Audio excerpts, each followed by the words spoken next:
Една нација станува видлива и признаена онолку колку што ќе вложи труд и упорност. Македонија во 90-тите, кога требаше со сите средства да се бори за својата меѓународна промоција и идентитет, заглави со група политичари на кои шверцот на шлеперите со цигари и цистерните со нафта им беа невисоки приоритети.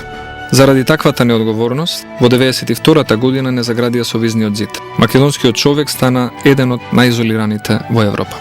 Требаше многу труд, многу работа, многу поминати километри за конечно, кон крајот на 2009 година, да дојдеме до визната либерализација.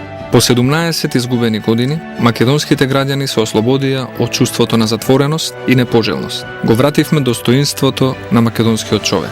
Вратите се отворија. Македонскиот пасош стана дел од европската слобода на движење. Ние веруваме дека сме еднакво способна, културно богата и мирољубива нација која е дел од европскиот мозаик. Ја цениме секоја европска нација, но нема да дозволиме ни една да не подценува. Ние сме народ со корен и со достоинство. Тоа го покажавме преку македонското председателство со Советот на Европа. Тоа го покажуваме секојдневно со реформите кои ги спроведуваме и кои имаат широка поддршка. Македонија заслужува. Македонија има европска иднина. Затоа велам со сигурност. Да, за реформи и развој. Антонио Милошовски. Изборна единица 5. Гласај за број 5. Реформите ќе победат.